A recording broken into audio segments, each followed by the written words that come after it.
4 students were found murdered. I mean, just a really grisly murder. And for about 6 weeks, there really weren't much in the way of leads. But they got really lucky that they found a knife sheath. There was a small speck of DNA. And wouldn't you know, there's a guy named Bryan Kohberger who's doing his PhD at nearby Washington State University. They see him doing some really crazy things. They see him taking the trash out at 1 a.m. They see him scrubbing his white Elantra nonstop. I'll bet he just thought he got away with it. Like when he was disposing of all of these things, like I'm sure he was worried, but I'm sure initially over the first week or so, he thought, I'm good. He definitely probably thought he had gotten away with it for a while.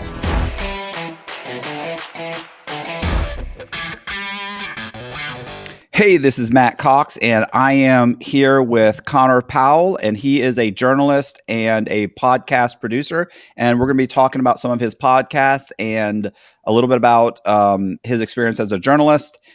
Maybe we'll get into all of it. I'm not sure. We'll see how it goes.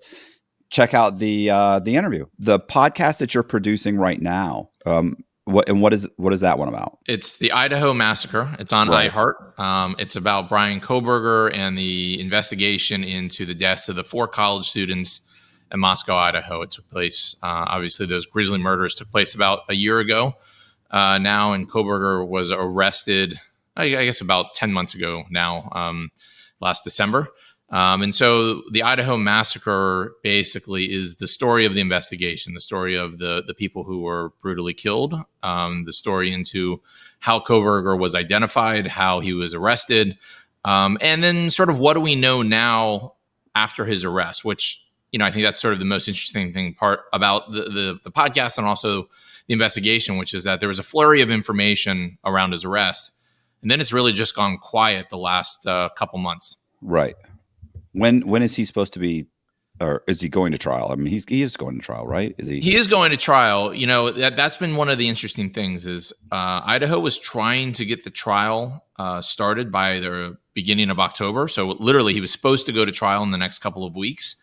And both his lawyer and Kohberger and the prosecution seemed like full on, let's get it done, let's get it started, let's get going. The last couple of weeks, there's been serious indications that just wasn't going to happen, and they've now postponed the start of the trial.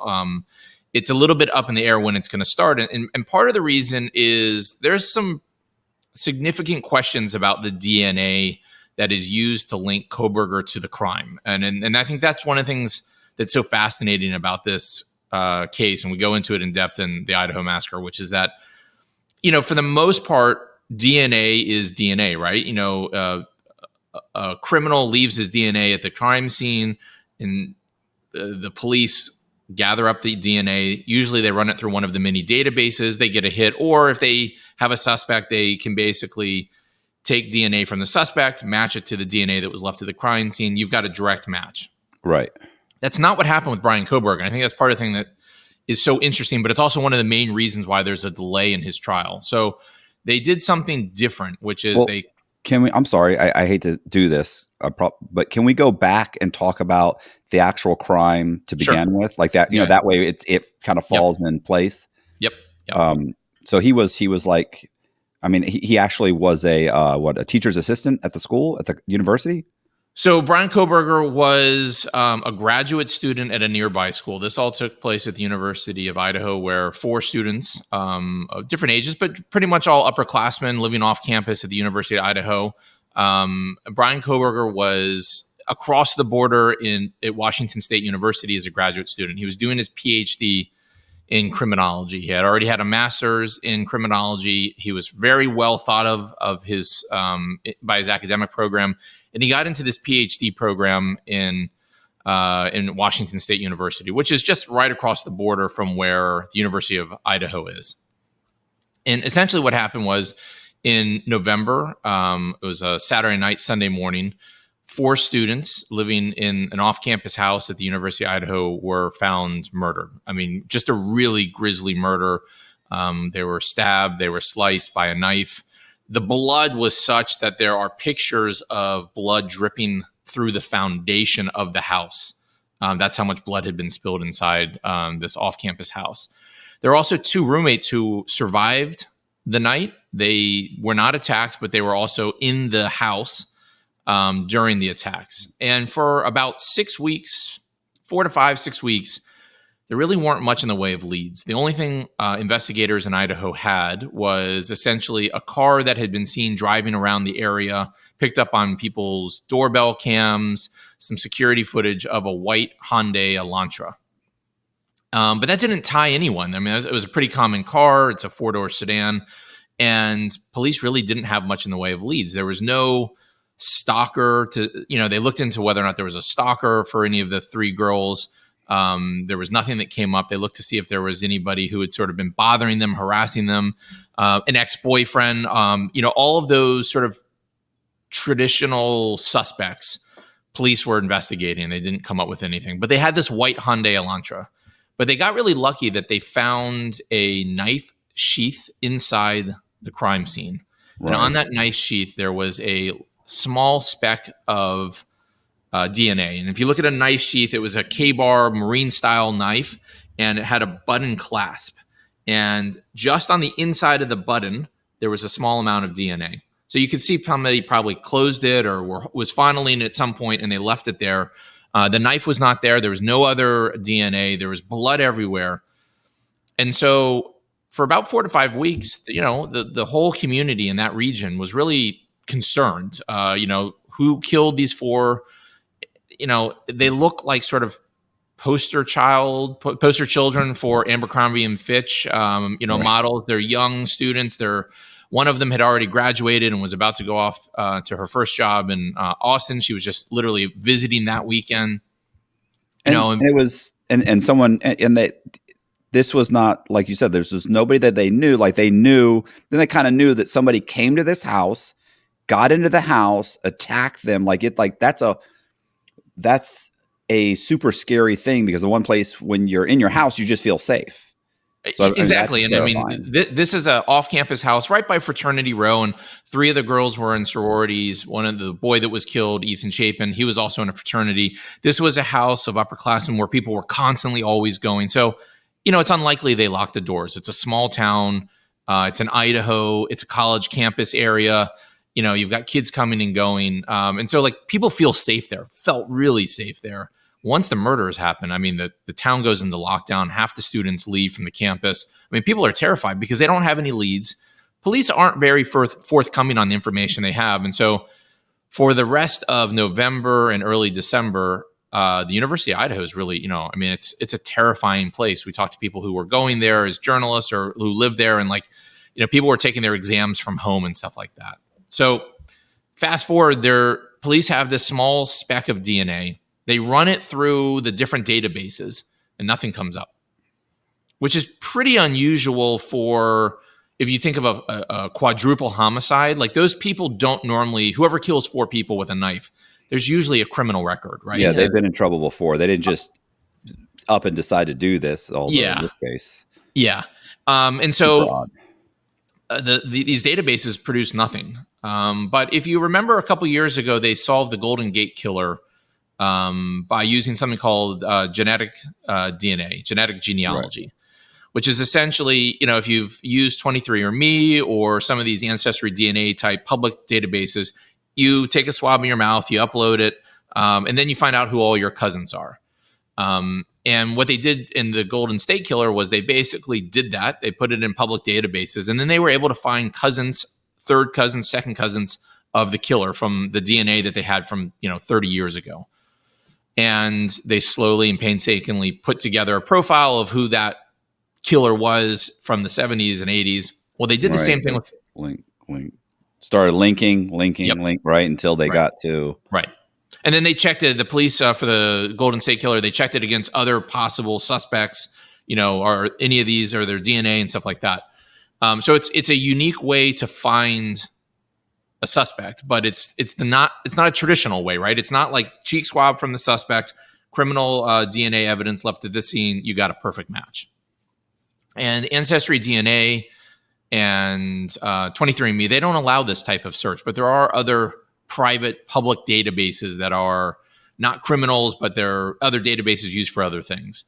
And so a company basically worked with the FBI and investigators in Idaho, and they did the same thing, which is they took the DNA sample from the crime scene from that knife sheath, and they uploaded it. And all of a sudden, they got hundreds of cousins, hundreds of second cousins, third cousins, and they eliminated some based on age, they eliminated some based on location, and all of a sudden, after a couple of days of looking at the potential list, they find out that there's two lists. There's the list of white Elantra owners in the region, and then there's the list of DNA suspects. And wouldn't you know, there's a guy named Brian Koberger who's doing his PhD at nearby Washington State University, which is only about a 25-minute drive from where the murders happened, who owns a white Hyundai Elantra, and he is a cousin of the killer. So police zero in on him. And at this point, school's getting out. Everyone's going home for the holidays, and police.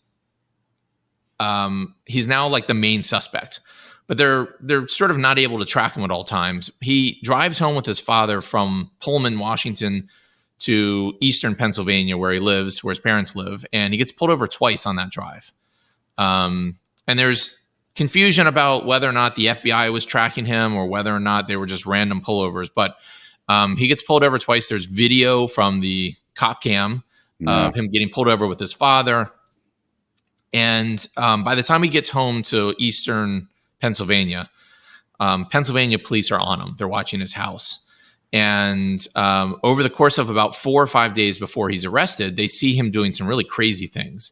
They see him taking the trash out at 1 a.m. They see him scrubbing his white Elantra nonstop. And they see him taking small little bags and putting it into his neighbor's trash. So all of a sudden, there's like alarm bells going off within law enforcement, right? And he's ultimately arrested, and he claims innocence. I had nothing to do with this. I'm going to be fully exonerated. But he's arrested, and he's found in his shorts, t-shirt, and he's literally putting trash into plastic bags at 1 a.m. when he's arrested in the middle of the night. And but the issue, though, in terms of going back to the trial, right, is how did police zero in on him? How many people did they exclude as part of that DNA process? And that's essentially what the defense is arguing, and what is before the judge, which is slowing down the trial that was supposed to start on October, I think, 2nd. Essentially, the defense is saying, well, we want all that information about all those other suspects who had DNA that linked to him. And so that trial was supposed to start in early October. It's now being delayed. Now, when he was arrested, they were also able to get a cheek swab, and it's a direct match to the DNA that was left at the crime scene. But the defense doesn't really have a lot of good options. So, what do? You challenge everything you can. They're challenging the evidence, and they're essentially saying, like, forget about the direct match DNA. Let's talk about the genetic genealogy in the process, because it's really never been used in a prosecution before. It was used in the Golden Gate serial killer, but never in an active, that's a cold case. This was an active investigation. So the defense is really desperately trying to get all of that DNA excluded. And that's part of what they're dealing with right now. The other thing they're dealing with that's delaying the trial is there's a huge amount of media attention on this trial, right? And both the prosecution and the defense do not want there to be cameras in the courtroom. But the media obviously wants it. And it appears the judge is leaning towards it, but he's yet to make a ruling. So there's been several hearings about whether or not there should be any cameras in the courtroom for the actual trial. There's been cameras in the courtroom for all the hearings, but the prosecution and the defense don't want it. I wonder why. Well, the defense is saying essentially that all of the focus on Brian Koberger's face and people going on TV and talking about, do you see his eyes or do you see the way he carries himself, that's essentially tainting the jury pool. The prosecution, it's not 100% clear, although, I think they don't want anything that could essentially disrupt the trial or hurt the trial.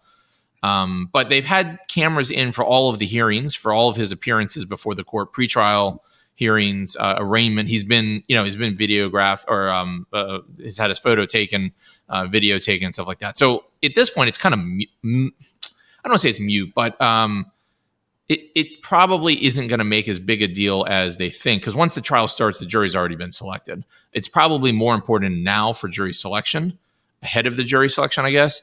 But once the jury starts, is in the booth, is in the trial, and the trial starts, it probably isn't going to make a huge deal. But the defense and the prosecution right now are both essentially saying we don't want cameras in there.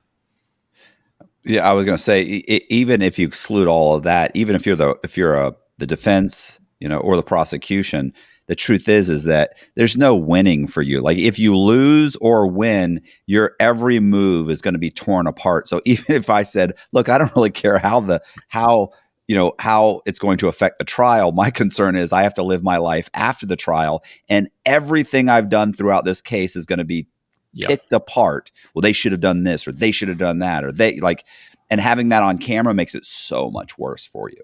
Oh, definitely. I mean, that's the OJ effect, right? Right. And that's Jodi Arias. I think it was a similar one where, you had a huge amount of interest, court TVs carrying it live. You can only see it today. I mean, you can imagine how many TikTok channels will carry it, Twitch, it will be carried lots of places, I'm sure.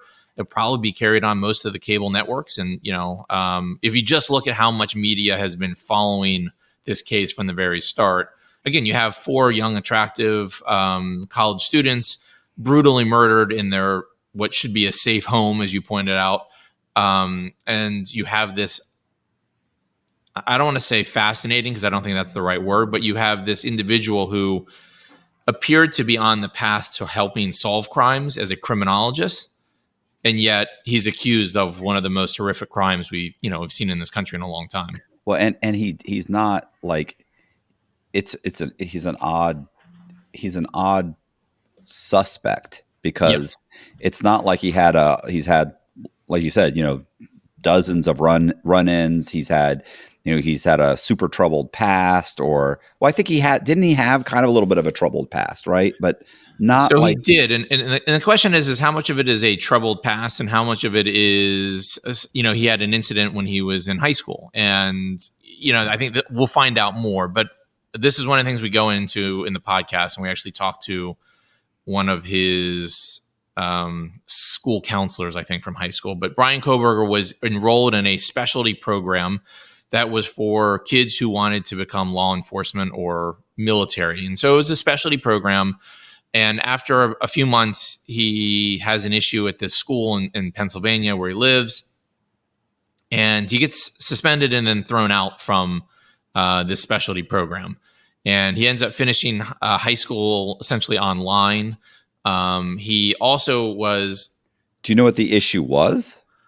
No, and we interviewed a woman who does know, and she said, for security, personal reasons, like, you can't say what the issue was, and all she was able to tell us was essentially that it involved complaints from female students, from young women who were enrolled at the school as well.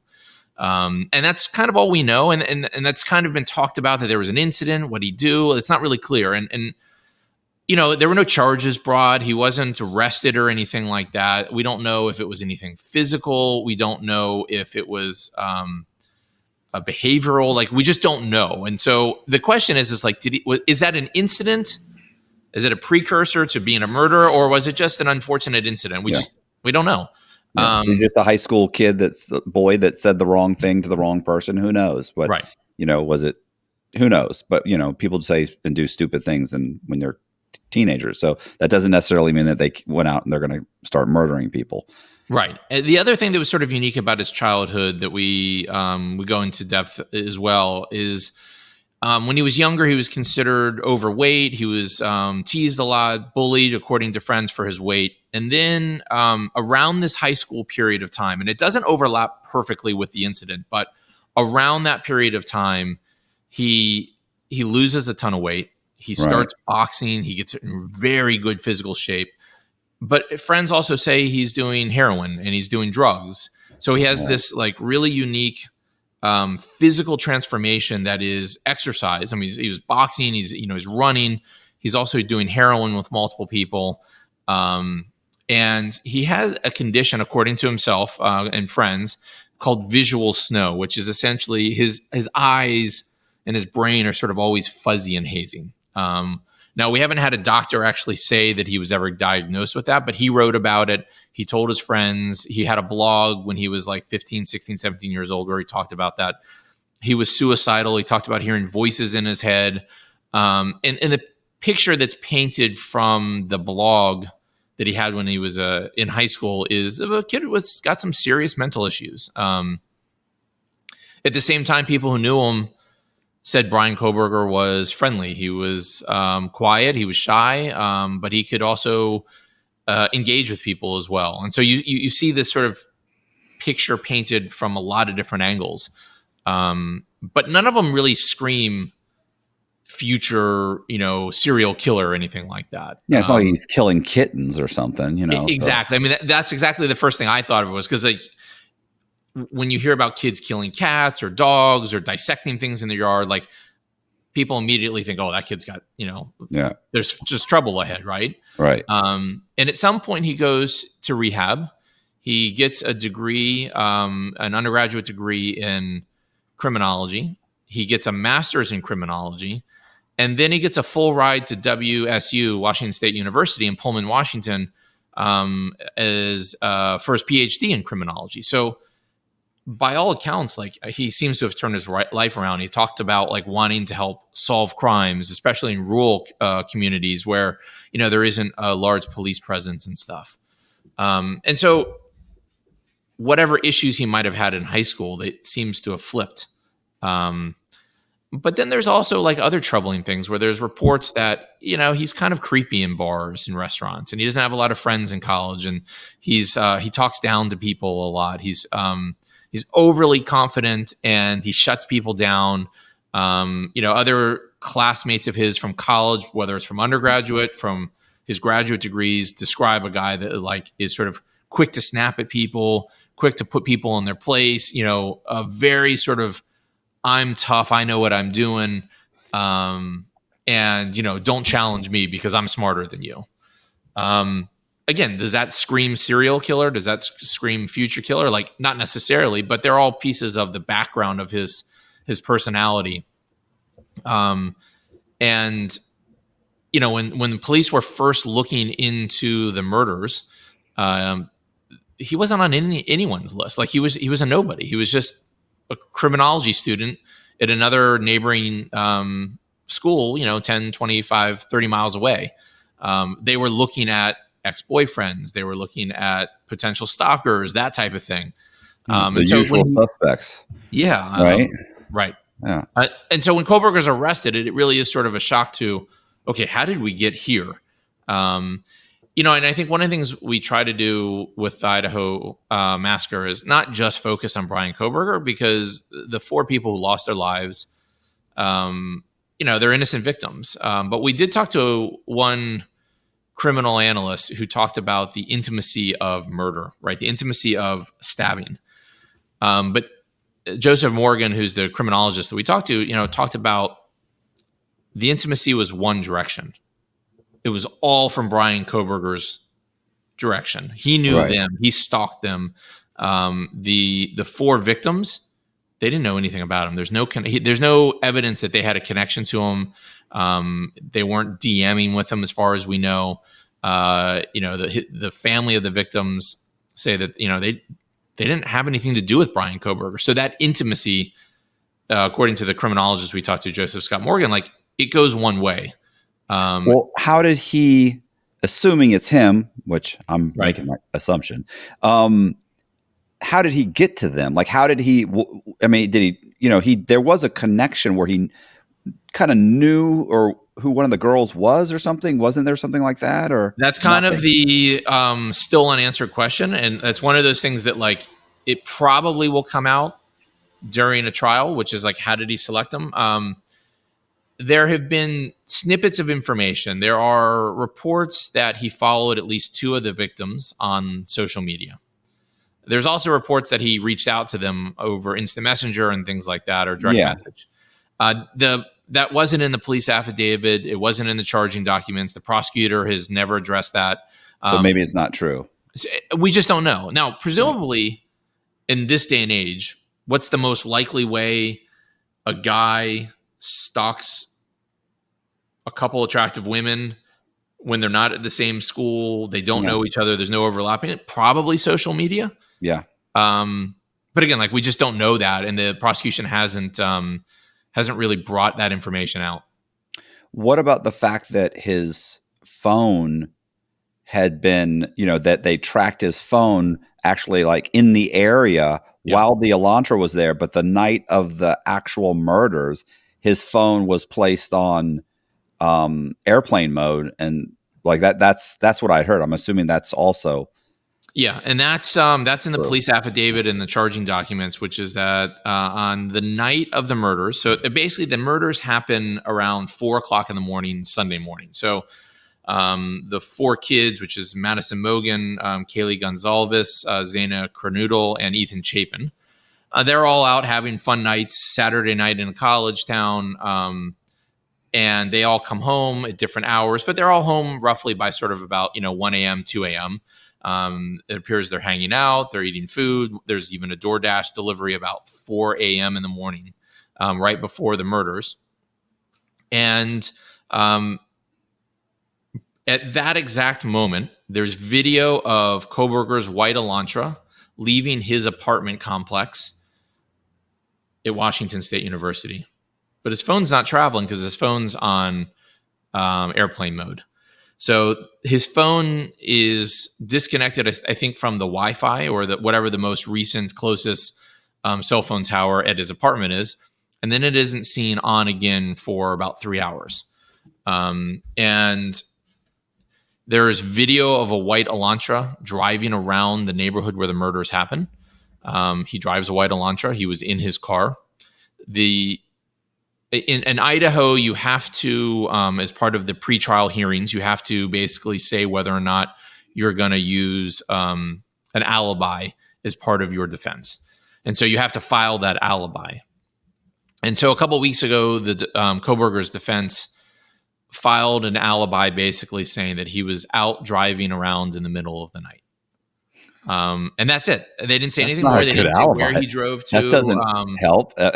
No. They already knew that. It's a particularly good alibi, but that was their alibi defense. They didn't say they would use that alibi, but you have to file in Idaho a potential alibi if you're going to introduce it during trial. And essentially what they filed was, it was like a 1.5 page document saying, yes, our client was out driving around that night. No, he was not anywhere near the murders. He had nothing to do with it, but we can't tell you where all he went because he often has trouble sleeping, I think they mentioned, and so he just drives around in the middle of the night. And so that's kind of Kohberger's defense so far, and then to challenge the DNA. But we don't know how he's connected to the victims. We don't know if he had ever met them. We don't know if he just followed them. There is some cell phone evidence that he was potentially in the area because his cell phone pinged off of towers in the area of the houses, of the house where the murder was committed. But prior to the night of the actual murder. Right. But that's probably the least concrete evidence because as you probably know and have talked about, like, how a cell phone pings off of a tower is not an exact location. I mean, you can get an exact location, but generally they're pinging off the closest towers, which in a place like Idaho could be 20 miles away. And it's not always triangulating the spot, right? So just because he's in that area in the weeks leading up to the murders doesn't really mean anything. Also, the way Pullman, Washington is as a college town compared to the University of Idaho as a college town. University of Idaho has, I think, like slightly larger stores. I think there's a Sam's Club there and a Costco and a nicer Target, whereas like Pullman, Washington has some smaller stores and restaurants. So it's possible people go back and forth. I mean, that's not like a crazy thing to suggest. But the night of, He is driving around somewhere in that area. When I say area, I mean like southeastern Washington, possibly southwestern Idaho, because they're sort of the same area. At some point around, I think it's around 6 a.m., his phone does actually ping and is turned back on. And then later in the morning, he goes to a grocery store and is seen buying all sorts of material from a local grocery store. What he bought, we don't know, but it wasn't considered groceries. It's like gloves or plastic bags and stuff like that. Again, more stuff that is sort of circumstantial, but suspicious. You start adding all those circumstantial, bits of evidence together, and it becomes, overwhelming. Yeah, I mean, we talked to a couple different lawyers about how you would go about defending Bryan Kohberger in this case, and Right. The last couple episodes of the Idaho Massacre, like we go into this because if you're a defense attorney, you've got facts, and then you've got to sort of create speculation.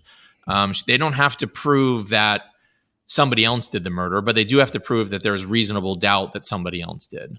And so they're attacking the evidence wherever they can. And this is the thing that's really interesting, is that with the DNA, we all sort of accept at this point that if there's DNA at the crime scene and there's DNA taken from the suspect and they match, that person was there, right?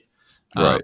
But this isn't exactly a match. This isn't his. They're not saying this is his DNA. They're saying no. They are later in the filing, because once he's arrested, they do a cheek swab and then they can tie it. There is a direct match. Oh, okay, yeah. Okay, right. Okay. But the defense is essentially saying how they got to the arrest, there isn't a direct match. So they're trying to argue that the process to get to the direct match is invalid. Exclude his. Right. And in fairness, the courts have never ruled on this because the courts just have not seen a case of genealogy being used to narrow the suspect pool down like this. Right. It's possible that a judge might say, I'm not so sure about this process. I think we should exclude this. And that could invalidate everything. Now, as we talked about, there's a lot of other circumstantial evidence pointing the finger at Bryan Kohberger. He drives a white Elantra. He's a criminologist. Maybe there's DMs, maybe there's not. In terms of the connection, did he order this knife online at some point? Like, these are all things we don't know. Yeah, but the DNA, if the DNA is the smoking gun, and all the other stuff just makes it overwhelming. Right. You get rid of the DNA, and then they've actually got a chance of getting an acquittal. Right. Now, the interesting thing about the DNA is, you would think in a gruesome murder with a knife, where there's 4 victims, 2-floor house, and 1 person walking through the house, that there'd be other DNA. Yeah, hair, maybe sweat. Right, but the only thing that was found was this little piece of DNA on the inside of a snap on a knife sheath. And so again, you can see the defense saying, "Oh yeah, he looked at knives in a local Walmart one time, but like that's not his DNA. I mean, it's his DNA, but like that he didn't order that knife, or that's not his knife. He wasn't in the scene. If he was there, there'd be way more DNA evidence." And so far, the prosecution has only been able to file this one little piece of DNA. When do? Oh, I guess obviously they don't really tell you when. But I mean, what are the defense attorneys that you spoke with? When do they think that the court will rule on whether or not they're going to exclude the DNA? Yeah, just to be clear, I never spoke to Kohberger's defense attorneys. These are outside defense attorneys that we spoke to, who've defended clients like this. They're all a little bit puzzled by the process as well, because we thought we had a hearing in August. The other thing that's kind of tricky is the prosecution has said they've turned over all of the files that they have on DNA and the investigation to the defense, but there was nothing in there from the FBI and the outside laboratory who conducted this genealogy DNA search, basically. So the prosecution is saying, we've turned over everything we have, but we didn't do this. This was the FBI. It was an outside lab. We don't have this documentation. There's nothing we can turn over. And the defense is saying, well, hold on, slow down. Like, just because you don't have it doesn't mean you can't not turn it over. Like, you better go get it from the FBI. You better get it from this outside laboratory, because this is a key part of how they identified Brian Kohberger as their main suspect. And as a defense attorney, the defense has rights. They have to have all the evidence. And so that that documentation has not been handed over yet. And it's not clear if the judge is waiting to rule on the admissibility of the DNA until the documentation is turned over, or if he's just hasn't made up his mind. But the defense is saying, we are entitled to all of this documentation. We need this now. We needed it, earlier this summer, because we can't mount a defense if we don't know how they got to Brian Kohberger. We need to see this. Which is, you probably talk to a lot of people, dealing with criminal cases, and like one of the bedrock foundations of criminal cases is like the defense gets everything. They get all. Yeah, I don't know why they would even play game. I mean, not that they play games all the time. So I mean, that's like very common. But I mean, in such a high profile case where everybody's going to be looking over it, like why even do that? Like, what, you received something from the FBI. Right. You need to hand that over. Like, oh, well, that came from them. It doesn't matter. You used it to help further your investigation. You have to give it to us. Period. And if you really go down the rabbit hole, there are people who are speculating like that the Idaho investigators handed the DNA over to the FBI, who then handed it over to this outside lab, and the DNA was no longer in the laboratories in Idaho. That is my understanding. That's not actually what happened. I think this is a really important part. Like, when you do a DNA sequence, you essentially get the data, right? You don't have to hand over the slide that has the DNA, but they hand over the sequence. That sequence gets uploaded to a database, and that's how it gets matched. But there are people who are even speculating, defense attorneys. They're like, we don't know if they handed over the actual DNA, or if they just handed over the DNA data sequence, right? And so one of the defense attorneys we talked to simply said, like, until we know what was handed over, when it was handed over, who took it, like the chain of custody is even a question there. And these are all questions that the prosecution has been unable or unwilling to answer. And on the face of it, it does feel like they're playing games. On the other hand, it also feels like a small community prosecutor's office, probably when they were told the FBI is going to handle this, they were like, fantastic, just let us know. Because this is a really small community in Idaho, which isn't the most robust criminal justice system in the country anyways. Yeah, well, and there's not they're not used to dealing with these types of crimes like this. Exactly. So out of their wheelhouse. We could have a decision by the judge today. We could have it tomorrow. It could also be in 3 months. Like, we just don't know when the judge is going to decide on this DNA evidence. We also don't know, has the prosecution handed over this information, because we don't know if they've gotten it from the FBI, and we don't know if the FBI, like, it seems weird that the FBI would be playing games, because this does it. Well, on science part, this is one of the things the FBI prides itself, right? Like, we are a scientific based organization. Like, we have all these processes in place. This is a new technology. They're very proud to show this off, but it's kind of like peer research in the science world, right? Like, you got to show the evidence, you got to show the data, and let people pore over it, have a look at it. And so far, that's just not happened. Right. It'll be, I was going to, it's too bad. Like, there's no real like resolution to, it's anticlimactic at this point, because you just don't know. But it'll be interesting to see how the whole thing plays out. Well, and it just adds to you already have a horrific murder. You have an interesting suspect. And now you've got a new layer of this case, which is this DNA genetic genealogy aspect that is pretty, remarkable. I mean, it's new. It hasn't been tested in the courts. And so you understand why there's such a huge media interest in this story. because it ticks every box. And I think this is one of the reasons that like there's such an interest to have this televised, is people are going to be glued to this when that actually happens. It may not happen for 2 years, but people are going to be glued.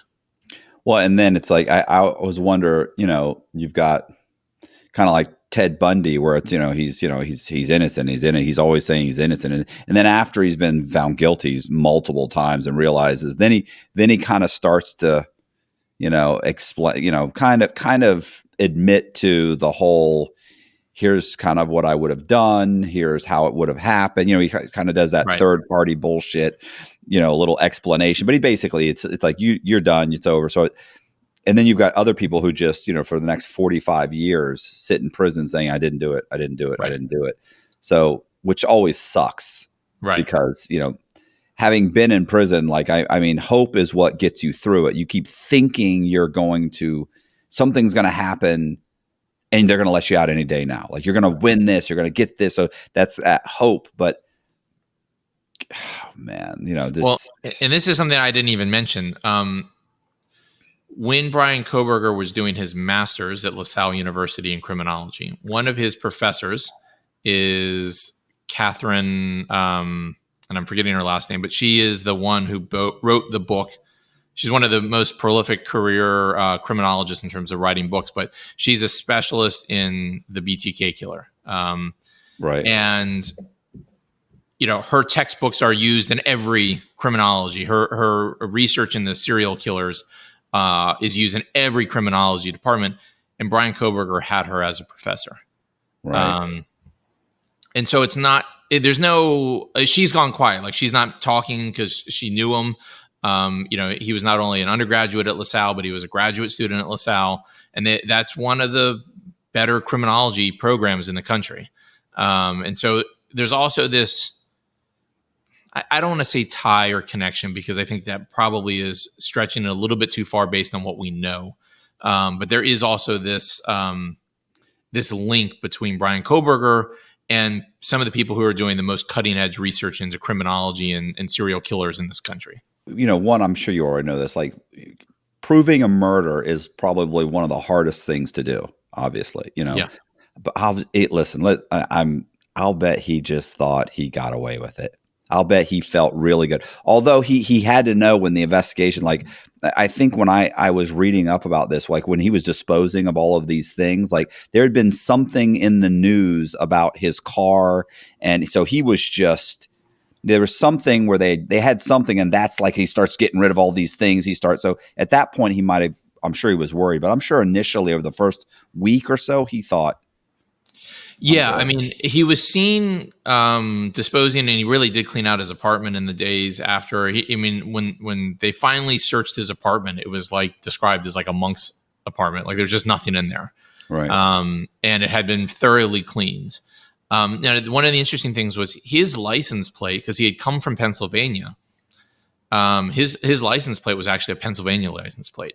So at first, he wasn't even on all of the white Elantra lists. It was only as they did an expanded list, and somebody from the Washington State University added his car, which was registered there, that they added his car in Pennsylvania plates to the list. So, like, yeah, you could see he definitely probably thought he had gotten away with it for a while. There's some speculation that the drive home, where he was stopped twice by state police in Indiana, really spooked him. Because that is when he's driving home for Christmas with his dad, he gets stopped twice. Indiana State Police say that they were just random drug checks on a road. Now, that still seems crazy that happens once, let alone twice, within a short period of time. But that experience, according to sort of the people we talked to, when he got home, that's when he starts cleaning his car furiously again. That's when he starts, like, wearing gloves everywhere, and cleaning, taking out the trash in small plastic bags, putting it in his neighbors. That was all stuff that he wasn't seen doing at his home apartment in Washington after the murders, but he was seen doing it at his parents' house right before he gets arrested and following those 2 traffic stops. He probably definitely felt he probably felt pretty panicked too when he couldn't find the the sheath for the knife. Like that Yeah. must have, one of the victims was laying on it, right? So he just lost it. He must have, but he also probably wanted to get out of the house as quick as possible.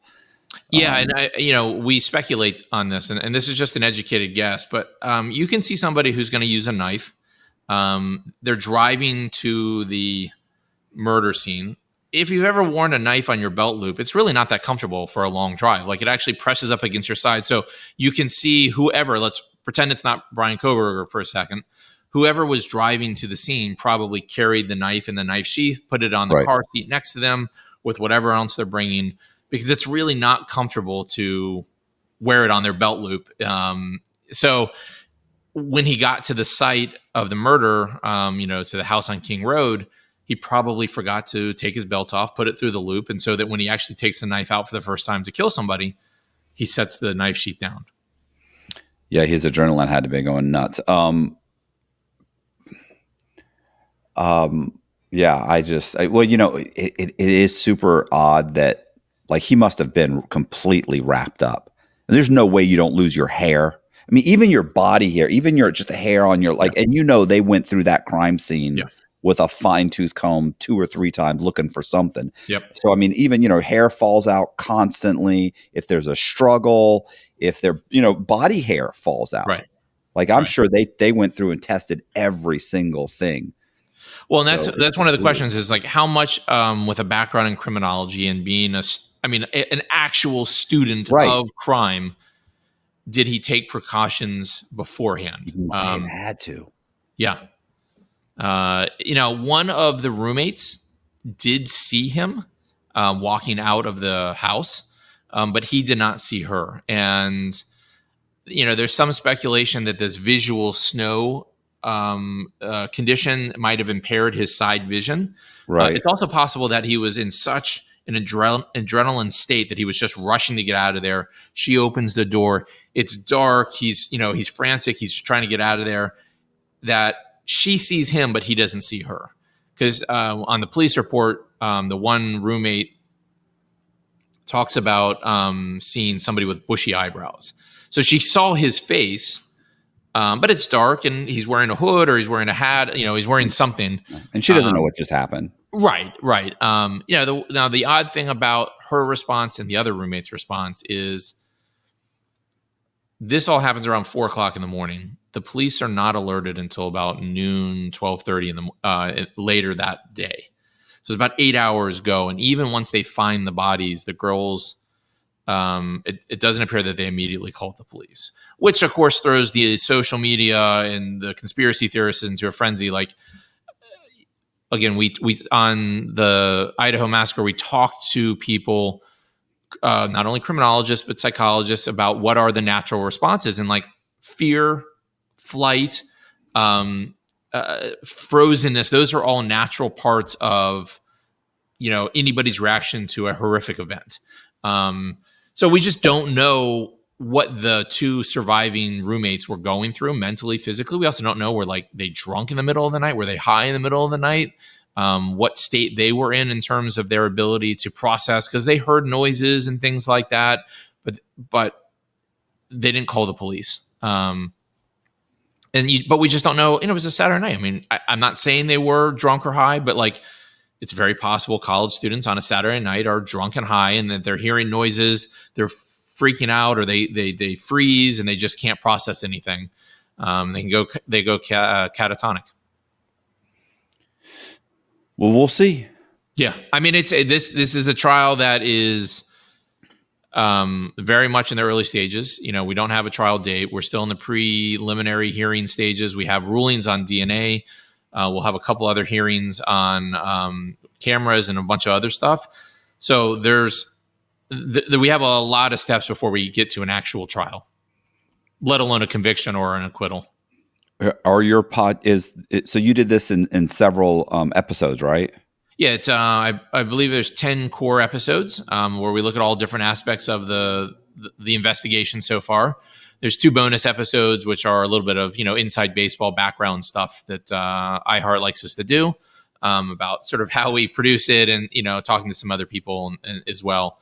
But yeah, it's 10 episodes. It's pretty in depth. I mean, anyone who follows the case knows there is a ton of speculation. There is a ton of conspiracy. We try to focus only on what we know for a fact. And then if there were questions, we try to bring in people who are, legitimate defense attorneys or lawyers or prosecutors or even criminologists. So, I hope people will find it very factual. There are other podcasts where people go off on crazy tangents. Nothing wrong with that. Like, that's a part of what people like on podcasts. But I think we tried to focus very much on, all right, what do we know and how does it fit with what we don't know? Is it already released? Or Yeah, I believe we're episode 7 or 8. It comes out every Wednesday. Okay, so you're still releasing them. Yeah, still releasing. I think we've got 2 more episodes that are left to come out. So if you haven't listened, I would point you in that direction. It can be found anywhere where you find podcasts. Well, we'll put the links in the description box, and then when I end the podcast, I'll mention it. I'll say it again. Yeah.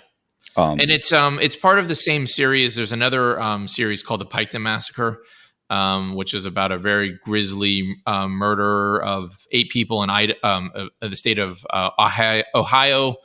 God, when was it? 2018, something like that. It was one of the biggest murder investigations in the country, but it was also the biggest in Ohio's history as well. And that was the studio that I work for, K2 Studios. They did several seasons about that family, the Wagner family. Essentially, they killed their cousins over custody of a baby, which is what the Piketon Massacre is all about. So this is a continuation of that studio's investigation into these sort of grisly murders and things like that. Very factual, very much dealing with people who knew the victims, who knew the suspects and things like that. What's the other? Are you working on another one? Yeah, there's a couple. We sort of have a steady stream of things that are coming out. Are these all the same season, or are these different seasons? Different series and different seasons. Okay. So the Idaho Massacre is part of the Piketon Massacre series. This is, I think, the 5th season of that. But it's, instead of focusing on Piketon, it's focusing on Idaho. I also worked on another one with the same group for iHeart and KT Studios called Death Island, which there's this island in Thailand. It's called Koh Tao, and it's a beautiful sort of island paradise. It's off in the Gulf of Thailand. It's really far out there. Fantastic scuba diving. It's near Koh Phangan and Koh Samui, the sort of party islands, where people go for just to let loose.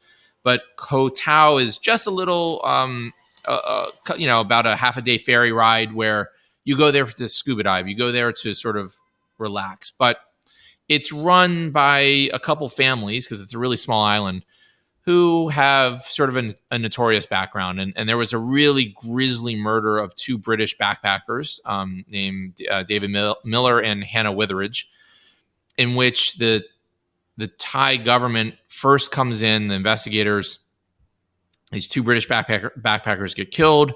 One of them, like with a garden hoe, essentially. I mean, on the beach, on the main party beach, middle of the night, they get brutally beaten with at least a garden hoe, probably several other things as well. A garden hoe. I thought she said a garden hose. Oh, no, garden hoe. I was like, what? How does that happen? There's also other distinct punctures that look like they come from a shark's tooth knife, which or like a punch knife. Right. And at first the Thai government and Thai investigators point the finger at the family who rule the island. Their name is the Tavichian family, and they basically say the lead investigator within a couple of days says, yeah, it was these guys. The 2 kids were seen partying at their bar.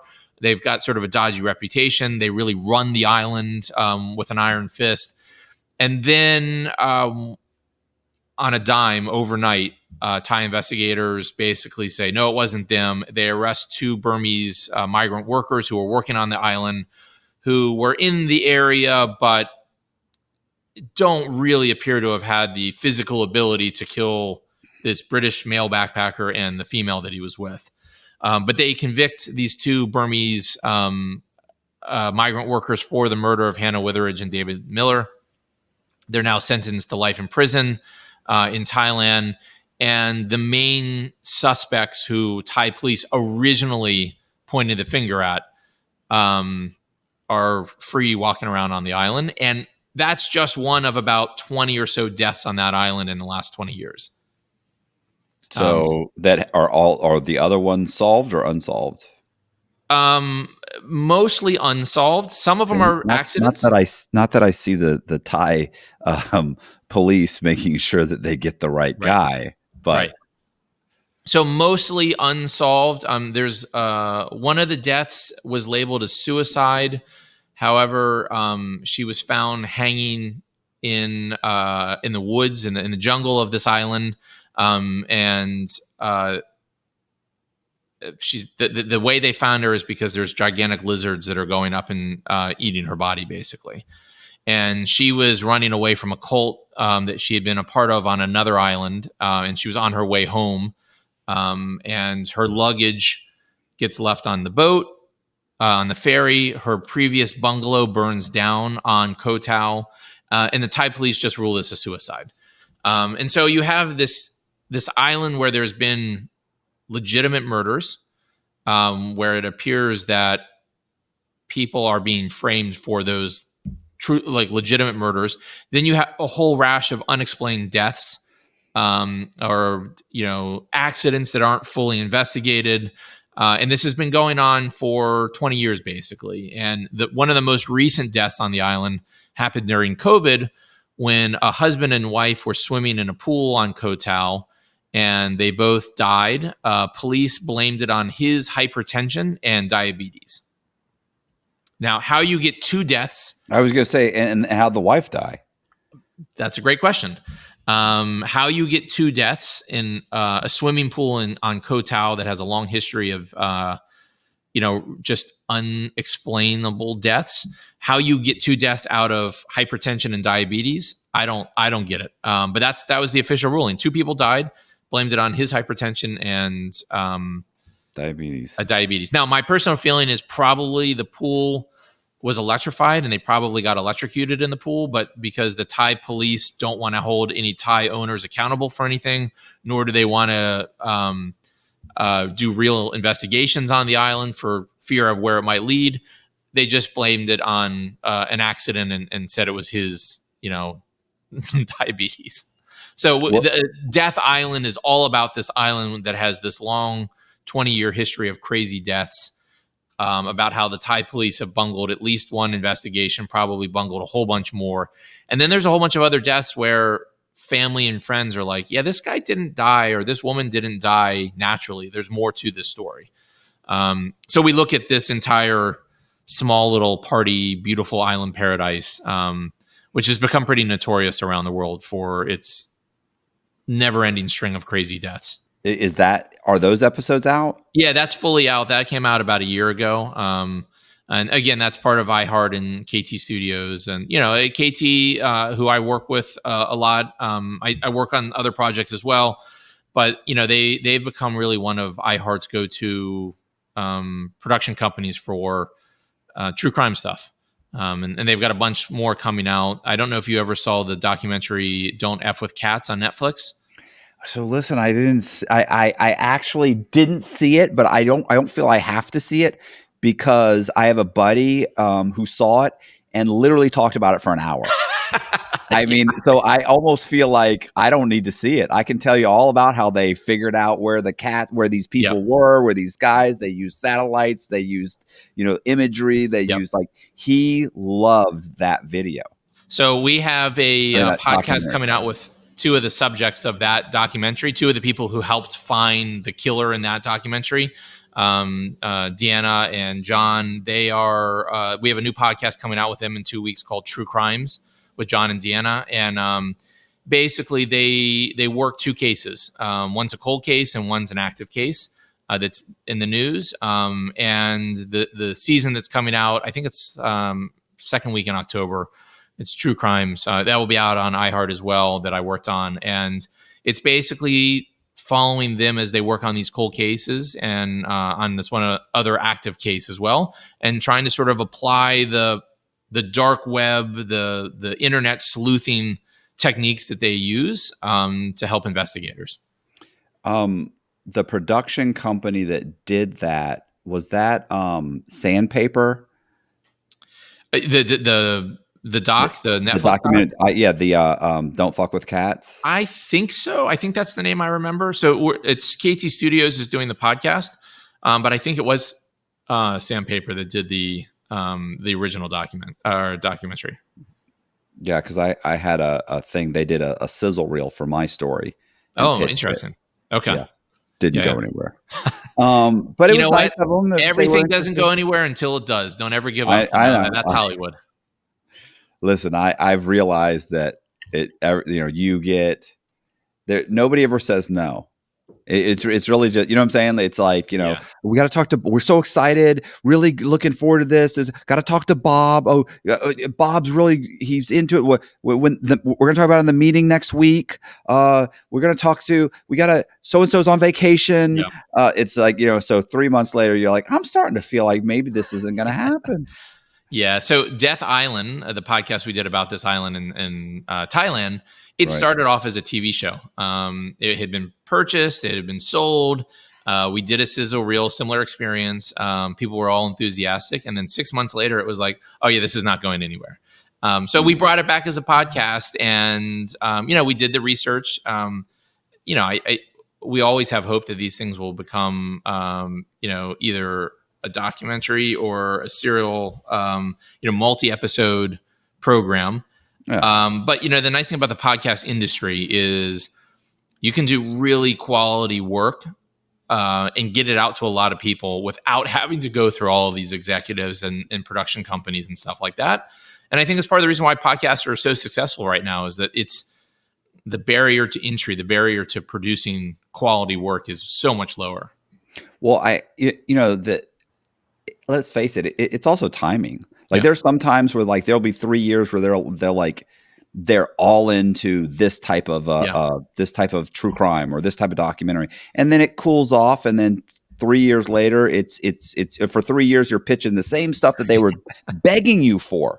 Now I'm pitching you that, and they're like, yeah, we're not interested in that anymore. Yep. But then 3 years later, they come back and they're like, hey, remember that thing you told us about 3 years ago? And you're like, well, you weren't interested in that. So yeah, it's and it's fickle. And the same people that are there, that you pitched to 6 months ago, they're not even there anymore. Right. I mean, you often find it's like the number 3 person at a company that you pitch something to is then calling you back 3 years later to say, I remember this. Like, what do we think about doing this? Because the 2 people ahead of them have been fired or moved on, and now they're in a different position and they've moved up.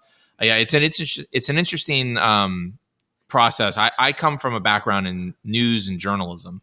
Right. Where you're always pitching stories to your bosses, but there's an expectation that each day or at least each week you're going to turn some story. And so, your bosses sort of have to take your pitches. You're employed by a company, they need the content. And so you pitch a story or you pitch a project and, within a couple of days you have an answer and you go and do it. Whereas like trying to get these true crime or other projects made through the production studios in Hollywood, it's just a much longer process, and you don't ever get a no, but you also don't always get a yes. It's horrible. I'd rather deal with criminals. Yeah. I mean, they're very quick to tell you yes or no. Exactly. They make decisions, right? Right.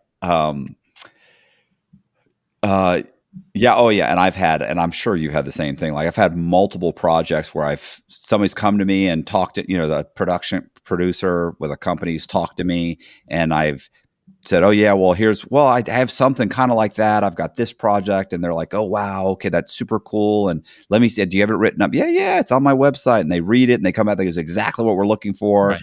And what do you want for it? And I want this. And okay, great. Can we talk to the subject? Sure, no problem. I'll put you in contact with them.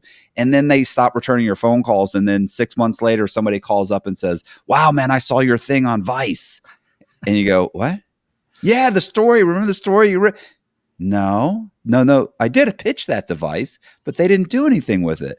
Well, and then you go and look, and they did. Well, that's particular. That reputation is very specific to Vice as well. I mean, I've worked as a freelancer. I've worked for different media companies and stuff like that. And that was a reputation that Vice had for a lot of years. And it doesn't surprise me that the executives are walking away with hundreds of millions of dollars in their pockets, while the people who work there are getting screwed, and Vice is blown up in the last couple of years. It's basically a bankrupt entity at this point, because they did that shit all the time. Well, what's funny too is that, so on the flip side, like I was like an expert one time that they had me come, like, they had a, they don't fly a crew, and they hire a local crew. Yeah. And they rented an Airbnb and brought me in for, like, I was there like 3 hours, and they paid me like $3,500 for like 3 hours. And I mean, I'm on film all of 2 minutes for 3. And I was like, this is great. Yeah. And the other thing, eventually they eventually did pay me, not what we discussed, but they did, only because I started making waves and and yelling, and did a couple podcasts, and they were like, listen, can we just quash this? Right. But most people don't have that. They don't have that luxury. Like, they don't have a platform. They don't have, but yeah, it's a cutthroat business. And you got into this because you were I know I went on your website, and like, when I was looking into you, and there were all so I know you were like an embedded reporter, right? Is that what they call it? Yeah, I did some local news before I in 2009 I moved to Afghanistan. So it's the height of the financial crisis. It's the height of moved to Afghanistan for what reason? Just because I knew that there was going to be a huge buildup of troops, and that the Iraq War was sort of being wrapped up. If you remember 2008, the entire election was McCain is a hawk, Obama's a dove, Iraq, right? Well, I was having drinks with a friend of mine who was a captain in the Marine Corps that summer. And he goes, Iraq is done. Like, whatever happens in Iraq, it's either going to work or it's not going to work. We're done. We are preparing to send 100,000 American troops to Afghanistan in 2009. And like, that kind of blew my mind. I was like, really? Like, nobody's talking about this. Right. And I was at a point in my career where I really wanted to be a foreign correspondent. I really wanted to cover foreign news and to go cover war, basically. And so in March of 2009, I sort of misled the Afghan government to get an Afghan visa. I moved to Afghanistan, and I ultimately got hired by Fox to be their Afghan correspondent, and was there for 4 years for Fox, covering the war there. After 4 years of going on embeds with U.S. military troops, with Afghan troops, with British troops, and covering the war there, I moved to Jerusalem and was in Jerusalem for 6 years. And covered sort of a little of everything from Libya, the war there, to Syria, to the Israeli-Palestinian conflict in Gaza and places like that. So, yeah, I most work on true crime stuff today, but my background in terms of my longer professional career was very much wars, conflicts, problematic political situations around the world. But I'm okay. You did that for how long? So I was at Fox for 10 years. And then I've freelanced with CNN on and off for the last 4 years. And I was in Ukraine, and I did a lot of the Black Lives Matter protests in the United States in 2020 and stuff like that. So, I mean, I still do some of it. But the bulk of it was about 10 years overseas. So how long have you been doing podcasts? I did my first one in 2018, 2019 was when I first started. And that one was a political history one about presidential losers. It had no true crime connection. It was just interesting. It was like, it came out during the pandemic. So nobody was listening to podcasts, unfortunately, during that period of time. But it was a political history one. And it was something that I did with a friend just because I wanted to try to, like, how do you tell stories with podcasts? Right. It was a very different medium. It was a ton of fun. Really proud. It was called Long Shots, a political history podcast. And that sort of opened the door to working on a whole bunch of other podcasts, a lot of true crime, but I've worked on some other stuff as well. Did you cover Ross Perot? We did, yeah. So we did 8 episodes. We did Ross Perot, Pat Buchanan. We did Eugene Debs, who got 1 million votes while in jail in 1920. I don't even know who that is. Yeah, so he was a socialist candidate. So if you think about 2020, that period of time, you had Trump supporters saying, lock her up, for Hillary Clinton. And Woodrow Wilson, the Democratic president in the sort of 1912, 1916, actually did charge Eugene Debs, who was the socialist candidate, which at that time was a major political party in the United States, with essentially treason because he was against World War I.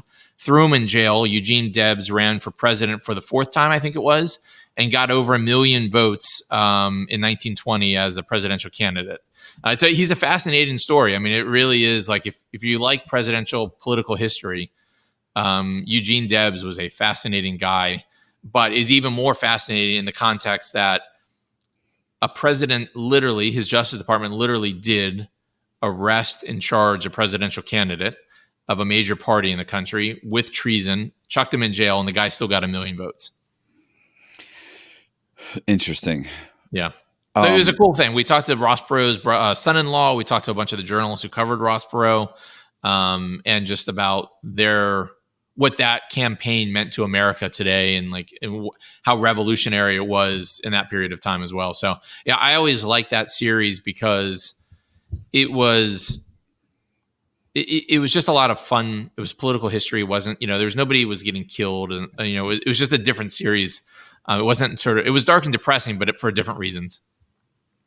Yeah. Well, I mean, like I do almost 99.9% of all the true crime that I cover, on my channel is like nobody dies. Right. You know what I'm saying? I just basically do like credit card counterfeiters or scammers or Ponzi schemes or, guys that sold drugs or, that kind of stuff. So, because I don't, the gory blood and guts is just, I'm not interested, Yeah, I don't have much of a stomach.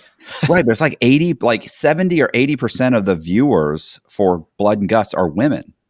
So there's a joke that I've heard a lot of people, it's not funny, but it's like white women love stories of white women being killed. And like, if you look at the demographics of true crime podcasts, if you think about Friday nights with 48 Hours or Dateline NBC, like those skew, I mean, it's like 70% women, and that's who listens to true crime. And it does tend to be white women. It's not only white women, but women love stories about women being killed. And it's very sort of bizarre. But yeah, if you're not doing the gory stuff, like I'd be willing to bet most of your viewers or listeners, are a lot of men who are interested in the scamming part stuff. 93% of my viewers are men. Yeah. So definitely. And when I first started, it was like 98%. It's gotten to be, I've gotten my female demographic has, quadrupled. Yeah. It's like 6% now. So yeah. You know what you were going to say something. I just wanted to throw this in here, which I thought was interesting. Cause you had the Afghan thing. Do you remember, the movie War Dogs? Yes. Yeah. So the main character played by Jonah Hill, is Ephraim Deveroli. So I was incarcerated with Ephraim Deveroli. Oh, wow. And I wrote his memoir. Interesting. It's called Once a Gun Runner. And, much like the character that Jonah Hill played, scoundrel, like just a really, really unpleasant individual. And Jonah Hill made him seem soft and cuddly compared to the real person. And he basically, like, when the short version is, after I wrote the story and he left prison with the manuscript, right? Like, I never heard from him again. Oh, really? He did. Now, we had the same, I introduced him to my literary agent, and he published the book, and it had my name on it. He never paid me. His literary agent, he died, and I ended up having to sue him. And I actually, what's so funny is that, from Deveroli's point of view, I wrote this book for him. He got it published, and our only real connection was our literary agent, which died. And my out date at that time was 2030. Wow. So he thought, I don't have to worry about that guy. Of course, in the meantime, I got my sentence reduced twice by 12 years. So just before I got out of prison, which was only like a year or so after like he published the book, I sued him, got out, actually convinced a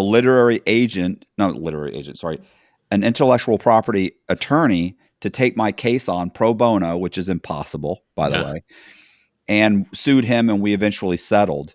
And we actually, part of our settlement was at a strip club. I mean, literally, we went to mediation. It went back and forth. Like what happened back and forth for like 3 hours. It didn't go anywhere. And then as I'm leaving, driving from Miami back to Tampa, because imagine this, I have to get permission from my probation officer just to go. And all the stuff that happened in between there, like when the book got published, I didn't even know it had been published. Last I'd heard was they were negotiating with Simon & Schuster. And one day I'm in prison and one of my buddies walks up to me and goes, "Hey bro, you making any money off that thing?" I go, "What?" He goes, "Dev Rowley's book." And I go, "No, they haven't published it yet." He goes, "What are you talking about?" He opens up a magazine, a big glossy magazine. There's Dev Rowley with like 50 or 60 or like 100 books behind him, holding his book at the Miami Book Fair. Wow. And I'm like, what, you know, like that's what happened, you know, and he already had blown me off, but I was still talking to the literary agent. So anyway, I ended up, when I was leaving Miami to come back after our mediation fell apart, I got a phone call saying, "Hey, from my lawyer, meet us at the Pink Pony. Dev Rowley and his lawyer are going to meet us here. They just called. Of course. He wants a deal." And I'm like, "Bro, I got like a 4-hour drive. It's already like 6:00 at night. Like, what are you doing?" And I can't, I'm going to get thrown back in prison. Like, I got to be home tonight. I drove there and we argued and negotiated, and, you know, so we ended up settling. But it's so funny because how that whole thing happened is so comical. I mean, I haven't read the book, but you know, the movie is a hysterical sort of sequence of events. Yeah, that we don't even know about, like your back end, which is like how the book gets made and how, like, that's a whole nother thing. Oh, I was gonna say it's funny. Not that I expect you to read it, but I actually have like a 9,000 word version. So I actually wrote a book on it. Wow. It's called "Dude, Where's My Hand Grenade?" Because it's funny and that came about because when I had met Dev Rowley in prison, I was like, I'd read the Rolling Stone article about he and David Packouz. Yeah. And I said to him, so I went to, he just like, I read it. And then like 2 weeks later, he showed up at the prison, and I was already writing true crime stories, right? Like I was already kind of wanted to start doing that because I just finished my memoir, was finishing it. And one of my buddies said, "Hey, you know that article I gave you about that gun guy?" And I was like, "Right." He said, "He's here. You need to go talk to him." And I was like, "Why?" And he goes, "Because," he said, "he's got a great story." And I was like, "Yeah, but he's got a lot of money. He could hire somebody."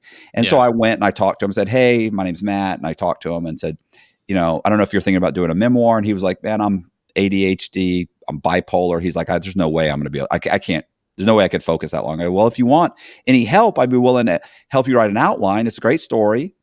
And I said, "You could probably get a professional writer to write it on the street." And he goes, "Well," "I'll think about it."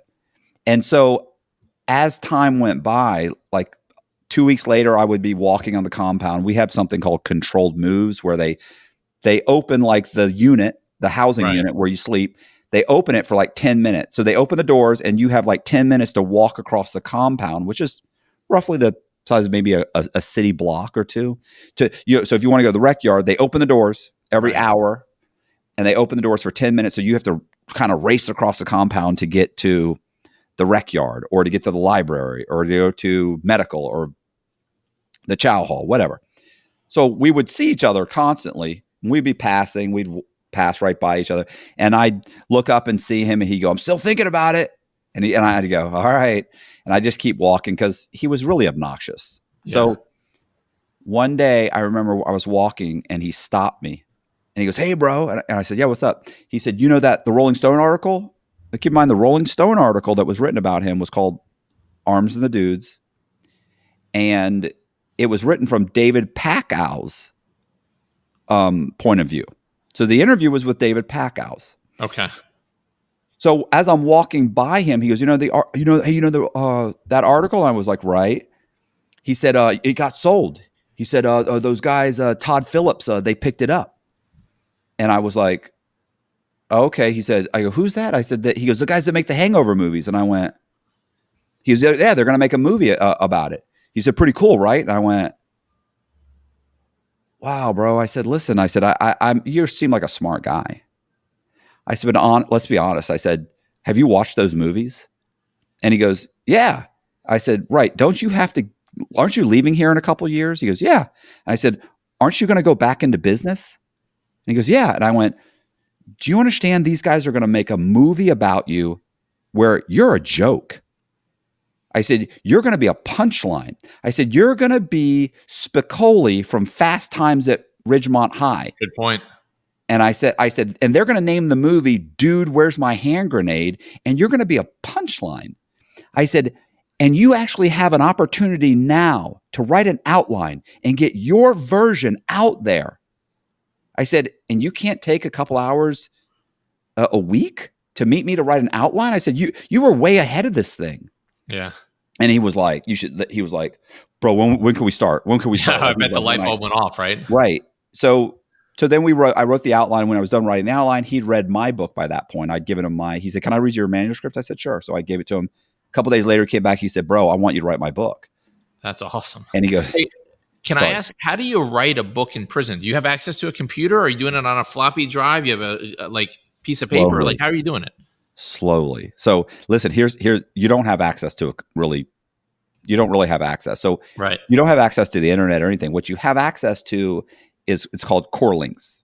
So it's a way to email your family, but really you're sending an email to like a website, and then they can check the website to read yours, and then they can write a letter or an email back to you, and then you can check. So you're not really emailing them directly. Right. There's a wall basically. Yes. So what happens is they allow you to store drafts for like 60 days.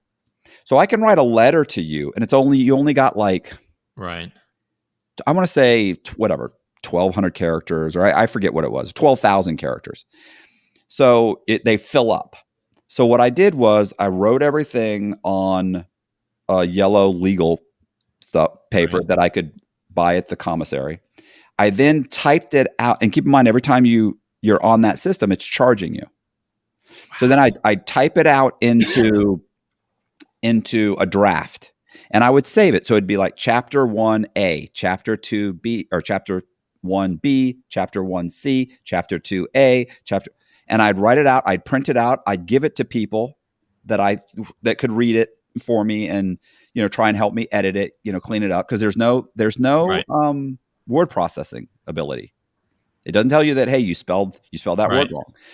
So these guys would read it, and keep in mind, there's a lot of smart guys at Coleman. Like we had I think we had 2 or 3 guys from NASA. I mean, these are sharp individuals. So, there's a lot of morons too. So, but they would read it, and I'd edit it and print it out and re-edit it and print it out. And then eventually you just email all those things I would email them to my literary agent. He would put it together in a Word document, mail it back to me. I'd edit it again. So it is a huge process. Yeah, I had a ton of time though. I was going to say, you have the time, but that's a lot of that. You got to sit and do that. A lot of people have time and they don't use it. Well, I was going to say, but listen, my time.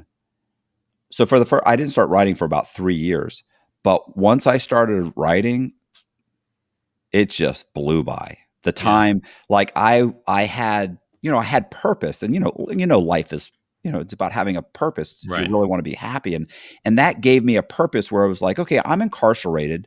One, I should be incarcerated. I got myself here. But what am I going to do? Like, I don't want to learn how to play the guitar.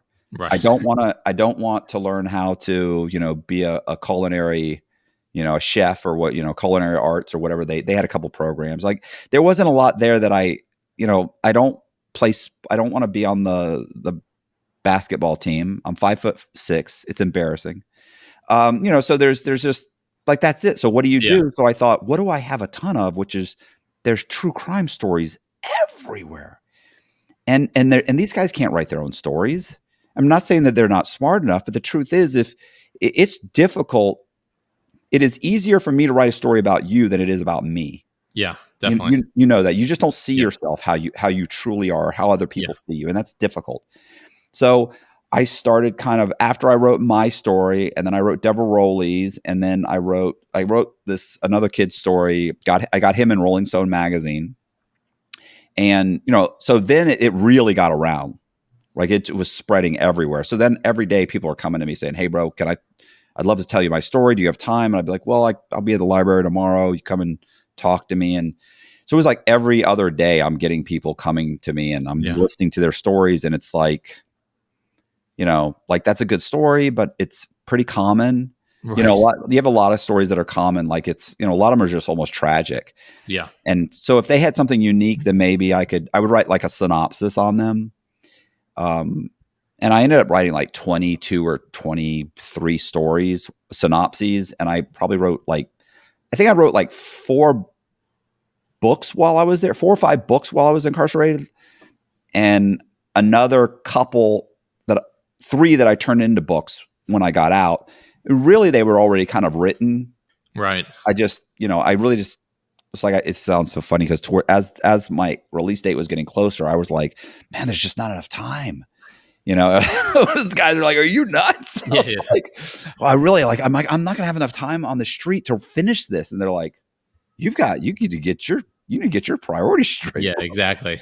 But yeah, so I wrote those and I put them on. I've got most of them on a website, and they're on Amazon, and I did all that. And I just actually turned that one, Dude, Where's My Hand Grenade, into a book, only because so much of it was really kind of already written in a way. Right. Well, I wrote a whole, it sounds boring, but it's actually super interesting because, most of it takes place in prison. It's like how this was done from in prison. Definitely. And I basically, initially, I kind of tell a short version of how Deborah Rowley's story and my story, while I was doing this, he was doing this. While I was doing this, he was doing that. And then how it kind of comes together. And really, honestly, it turned out that Deborah Rowley and the literary agent really had me write that story to put themselves in a position to sue Warner Brothers. Interesting. And I knew they talked about it.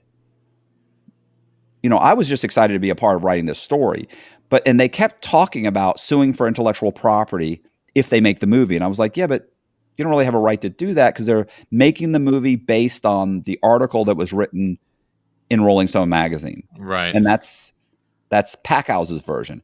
And so my literary agent had sued before for theft of intellectual property that they didn't really steal. But it was a competing project. And he's like, it's not all you have to, he's like, alleging it is enough. You got to pay the piper though. You can't, like, if it's competing projects, still got to get paid. Right. So that's really what he did. He was like, we got to get it out first. Yeah. We have to get this. You have to make sure you incorporate all of what's in the article so that, do you see what I'm saying? He had this whole thing, and it was like, and I was like, well, why are we talking about this? I thought we were going to get a publishing deal. He's like, yeah, but just in case. Yeah. And I'm like, okay, well, I'm not concerned about that. So eventually I find out that was all they ever really cared about. And they did. He sued Warner Brothers when he got out, and he got a payday. And, but then he still didn't pay me. Like, you still didn't pay me because he still, and then suddenly I get out and I've hired an attorney, or I'm suing him. And, but yeah, it was interesting how the whole thing, the literary agent literally died the night that Warner Brothers, they went to mediation and they made a deal. Wow. And he died that night. I mean, there's a dark comedy there if you want to pursue that. Oh, it's everybody that has read it has just been like, this is this is one thing after another that happened in that whole, and everybody involved in it is a character. You meet some real characters in prison.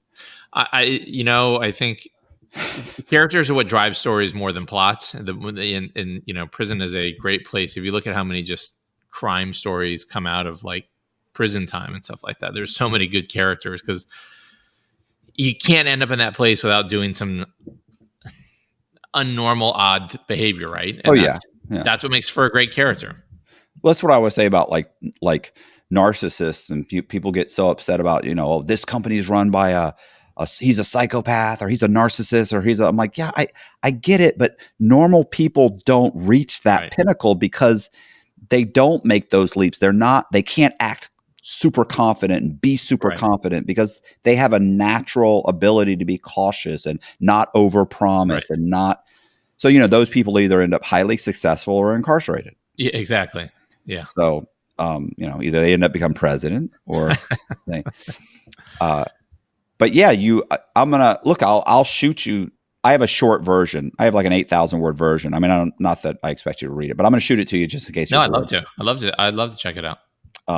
But yeah, if you're ever lacking in ideas, like I got like 20 something stories that would make great podcasts. We'll talk more. I've got some people who I do other projects with that are always looking for ideas, and I'm always happy to bring them stuff. So cool. Yeah, definitely. I mean, as you know, like finding interesting stories, you never know what's going to work on any given moment, but the more interesting stories that you are working on, the better chance you have of getting something made. Yeah, no, definitely. And just like you were saying, it's fun. Yeah. Like the fact that I'm making a living doing YouTube is just kills me. I think it's fantastic. Listen, I was just at a big podcast conference a couple of weeks ago in Denver. And the big thing is podcasters trying to move into YouTube. And, what I said when I was talking to people, I said, I think it's way easier if you're already doing YouTube to move into podcasting than it is the other direction.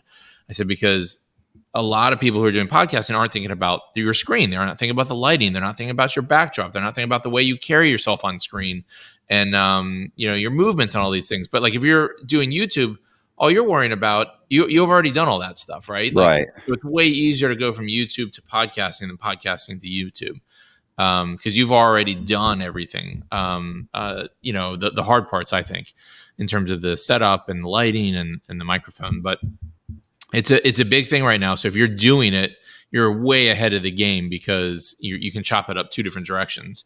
Whereas most podcasters aren't thinking about video yet, but they want to try to think about video. Right. And, their minds aren't there. And a lot of them are just audio people. Well, it's funny too, because typically, unlike you, who you actually know what you're doing, would typically you'd be shocked how many times I get someone on a remote podcast and I'm like, can you move over? Can you push the camera closer to you? Okay, lower yourself. But you started off in exactly this one spot. I'm like, oh, he's good. No, I mean, I've worked in TV. I work in TV production. I have a sense of it anyways. But I will tell you, the pandemic improved that a whole lot because I did my first podcast, Long Shots, before the pandemic hit. It came out during the pandemic. We did all the interviews. And a lot of people I was interviewing were older reporters or political campaign consultants, worked on Ross Perot or Jesse Jackson, stuff like that. And trying to get them to set up a microphone and press record and, to do this, right? Was so impossible. I mean, I literally spent hours with people before we got to interviews trying to get them to set it up. Post-pandemic, not everybody, but everyone has a better sense. And most people now have a good sense of like, okay, I need a little bit of light. I need a microphone, I just need to click this button. I also need to check my audio levels. The pandemic did make this type of thing way easier because grandmas and grandpas and businessmen who never did this, they've been forced to interact with these types of platforms and microphones. Right. So it is better than it used to be, at least from the things I do. But just even a couple of years ago, I'd be interviewing people and the background would be a mess, or, the people would be like doing dishes in the background. I'm like, no, can we just have a little quiet? Right. What? I'm staring at some guy's bed with a mound of mound of dirty clothes on it. It's like, what are you thinking? Like, I know you can see yourself. Yeah. But they don't even think that that's not really the picture they want to put out to the world. Yeah. All right. What? Can you think of anything we didn't cover, or? No, I think we covered a lot. I mean, yeah. Anything you want to cover? Anything additional? no. I think it's fantastic. I enjoyed it. I hope it is what you were looking for.